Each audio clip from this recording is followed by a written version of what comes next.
Hi, this is Mr. Fallon. I'm going to talk you through about how to clean your bike. I'm not long back after riding and it's got a bit mucky. So I'll talk you through some of my top tips and you can practice those on your own bikes at home. There's loads of people out on their bike just now, which is great to see. There's so many good reasons now though that when you bring your bike back, you should look after it by giving it a clean down. So, some good reasons to clean your bike. Your bike's going to be nice and shiny for the next time you go out. It helps you check over the bike after you've ridden it for any flaws, sort of broken spokes or damaged tyres, or maybe the chain is looking a bit worn. You can check all these things as you're washing your bike. Also, you can maintain your bike by doing this. Components like your chain and chain rings will last a lot longer if they're cleaner, and it's going to save you money. So lots of good reasons for you cleaning your bike. So before you start, you're going to need to gather together a few things. It's very basic equipment that you actually need. I've put out all the things that you need here for you to have a look at. I use this, which is a clean cloth to kind of clean off and dry off the bike when you're finished. You need an oily cloth and maybe a rag as well to clean all the oily areas that you don't want to use a clean sponge for. Clean sponge, that's for the frame and all the areas that are you're not wanting to cross-contaminate, things like your disc brakes and stuff like that, or your brake pads. You don't want to get oil there or it could cause you some serious problems. I normally have handy a tool which you can use as you go around the bike to tighten up things if they're loose. And generally just do little bits and pieces of maintenance. Other bits and pieces, what do I have a little pot. In the pot I have a little pot for the brushes to go in for liquids. They've got a hard brush, and again this is an oily one. This is going to get in to all those cogs and things on your bike. And I have smaller little toothbrushes, get in amongst the cogs as well and get all that sort of gunk off your jockey wheels, etc. So a couple of those. Interestingly enough, I have a paintbrush and a pot, which I'll show you what I use that for later on. Some specialist bits and pieces that you could buy if you wanted to. It's not essential. You can get some bike cleaning fluid, so you just spray this stuff on. I'm not going to use this today, however, just to show you. So that's the bike fluid. You don't really need that. I just use just a tiny bit of washing up liquid. Degreasers, very good for cleaning areas like your chain and your chain rings. It will get a lot of the greasy, slimy stuff off your chain and keep it flowing nice and smoothly. It does cost money. If you don't want to use that, you can just use some soapy liquid, plenty of soap, and see if you can degrease it that way. Costs less. The next bits and pieces we've got here, we have a GT85. It's a fine oil spray, helps disperse water and can help to clean your chain and areas a little bit as well. It's not good for oiling your chain. It's a very thin oil and it will just sort of fall off pretty quickly. So when you're finished cleaning things, I've got a lubricant here for your chain and it's perfect for the conditions we have a lot of the time here in Scotland, which is kind of wet, damp, muddy conditions, and the wet lube works pretty well for that. Once you've done all this on your bike's looking good. I've got some Protect and Shine. It's basically going to protect your frame of your bike and all the kind of paintwork and get it looking nice and shiny. Also helps next time you come to wash it because the mud will fall off, no bother. A separate cloth I use for that. Last thing, if you have a suspension, you can purchase some of this stuff and it's really good to keep those sort of shocks flowing nice and smoothly and making sure that they're keeping clean as well, and there's some oil going down into the forks from this. Anyway, this is my little kit. Oh, one more thing. Going back to cleaning chains, you can get a little chain bath like this, and I can show you how to use that later on. Okay, so that's my little lot, my little kit that I use and how I use it. And of course, really important, going past the bike, you need a bucket of soapy water. So, bucket of soapy water, I've got that ideal. And as you can see, bike's looking a little bit muddy. Okay, you can see before I get started that I've got my bike propped up against the wall, which is ideal if you don't have any fancy stands. I'll show you a couple of stands in a second. If you don't have any fancy stands at home for putting your bike up on a stand, this is a good way of getting the pedals, etc. to turn. So I can still rotate the pedal as its back wheel is propped up against the wall, which is ideal for cleaning off the chain, etc. So back wheel against the wall, front wheel away from the wall, and it should just sit there nicely as you do your washing of the bike. Notice that I've not turned the bike upside down.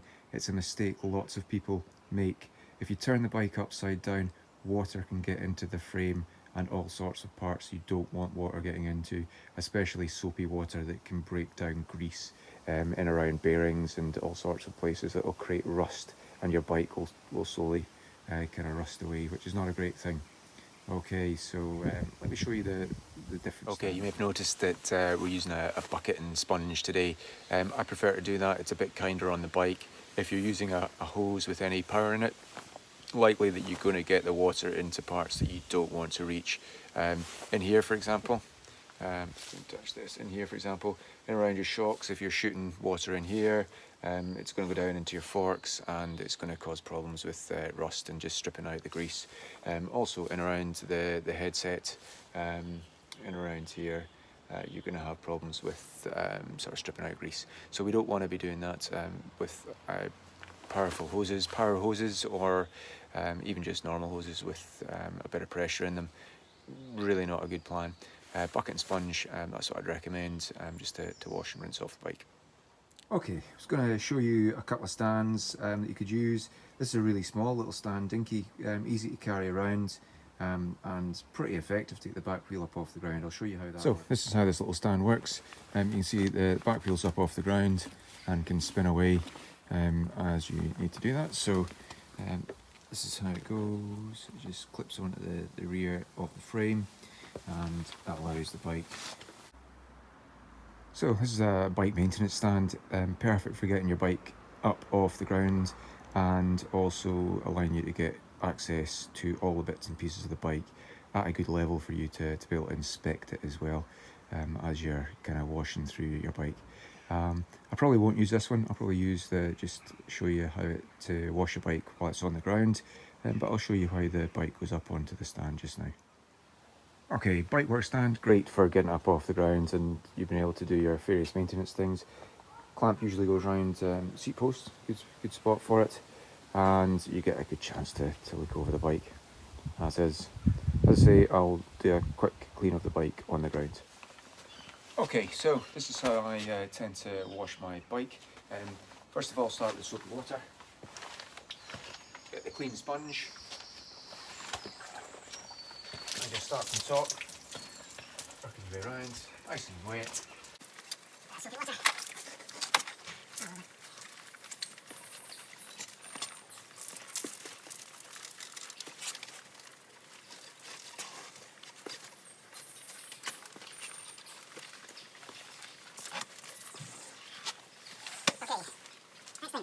Normally take the degreaser and this little pad.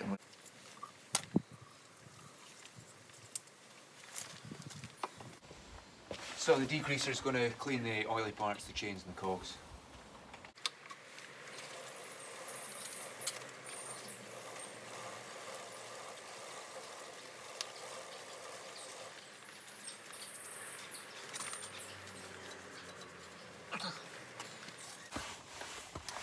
So, if you want to use a chain bath, something like this, you're going to put the fluid, the cleaning fluid in here, or the degreaser.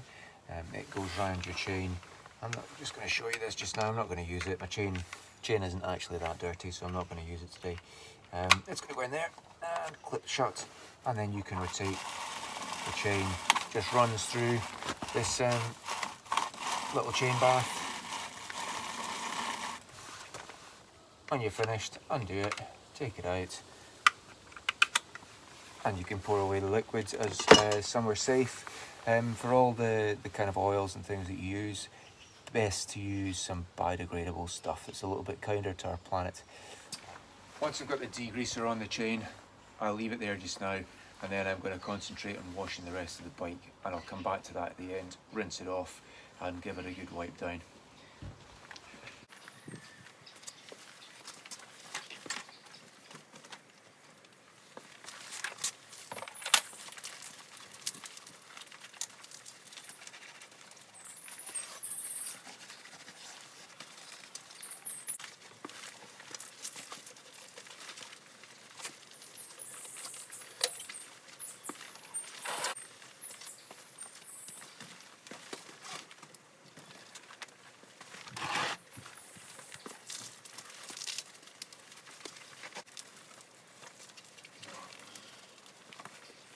So now giving the bike a bit of a wash with the water and soap, we're going to take off the degreaser, just rinsing it off and then using my oily rag to grip around the chain and just give it a good clean. So this is what I do next.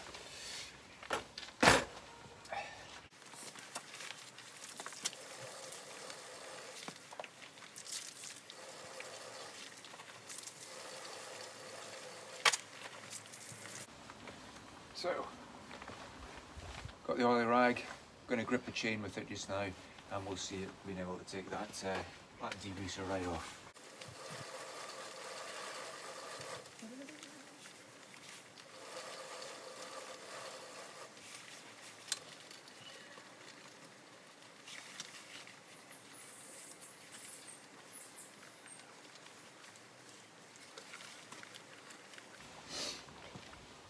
If you have more than one front ring, so if you have 2 or 3 front rings, it's good to get the chain on the outside ring. You can get access to it really easily then to give it a clean.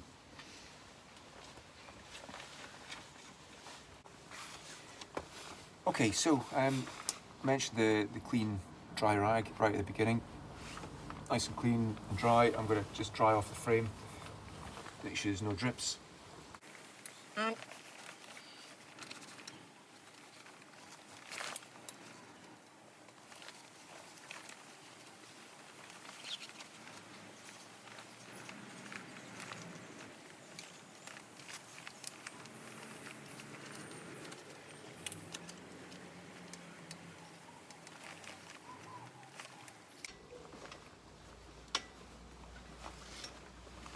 Okay, so bike now dry.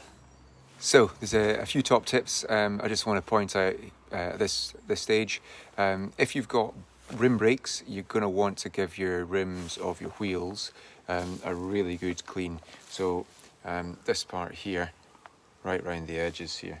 Okay, so you're going to want to clean those really well if you've got rim brakes. If you've got disc brakes, I tend to rinse those unless they're giving you problems. I wouldn't do much to clean those at this stage. You're the risk of contaminating those by just putting a kind of dirty sponge in against the disc pads. You want to disc brakes rather. You want to avoid that. Anything else? Top tip is to use your soft sponge so you don't damage the paintwork on your bike. Hard brush for in around the chain area if you need to get some of the kind of mud and things off that stick to the chain. And make sure you don't use the oily rag on the rest of the bike. It just leaves a lot of oil on the bike and can damage the paintwork as you go around. So yeah, that's pretty much all the top tips. Oh, one more. When you've finished your ride, as soon as you've finished your ride, you're better to get the bike as clean as you can straight away. That mud and dirt is more likely to fall off when it's a bit wet or damp. And once it's dried in, you're going to have to start all over again by wetting your bike down and making sure that everything's loose before you start sort of wiping it off. Otherwise, you'll end up scratching your frame. Okay, so I'm going to show you how to oil your chain. We're going to use this thin oil, the G85 oil, and we're going to make sure when we're spraying it that we spray it away from the disc brakes and anything we don't want to contaminate. Indeed, if you've got rim brakes, you don't want to get oil all over your rim brakes or your rims, otherwise your brakes won't work so well. And if you do get it on your tyre or your rim, you're going to want to wipe that off, okay? Give it a good shake, and I usually pop it in about here. I don't know if you can see that.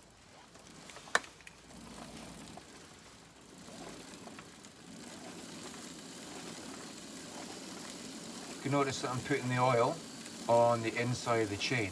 The reason I do this is that the oil is going to be most effective there, because it's on the inside. It touches all the cogs, the teeth of the cogs, and the cogs as it goes round. I'm just going to work that in. It's going to disperse the water, and it's going to get rid of any of the last little dregs of the degreaser. So next part, get my rag again, and I'm going to wipe off any excess.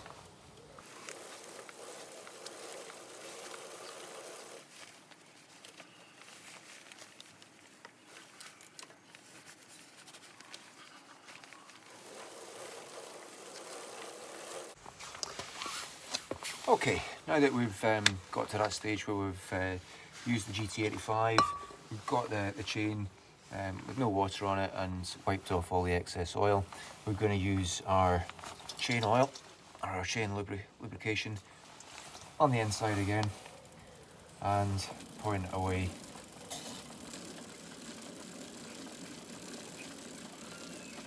You don't want to put too much oil on the chain. If you put too much oil on the chain, you're going to find that more dirt is going to stick to it as you go around. So just enough, and you want to work it into the chain as best you can. So we're just going to give that a good few rotations.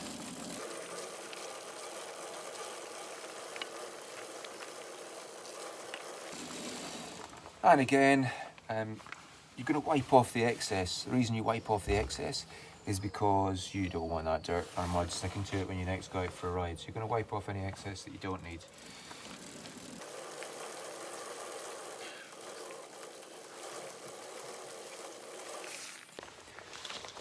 Okay, for the finishing touches, you can use some protect and shine, something that's going to look after the bike frame, leave it shiny but also help you for your next clean, that it's going to be easier to get that mud and dirt off. I avoid spraying this straight onto the bike because the spray could easily contaminate your sort of braking surfaces, either your disc brakes or your rims of your wheels. So I get a nice rag that I save for this job, spray a load onto the rag, and then I take it round the frame and round the tops, the handlebars. Stand.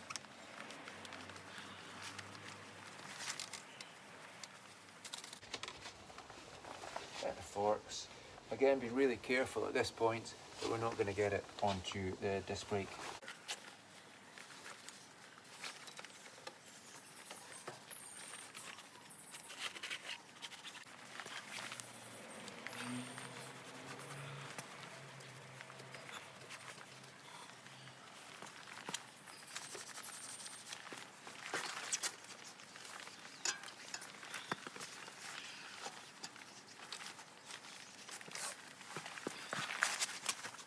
Okay, job's a good one. Bike's looking nice and shiny and clean, and it's good to get put back in the shed or back into the garage ready for your next ride. Hope you enjoyed the how to wash a bike video. If you've got any questions, just let me know.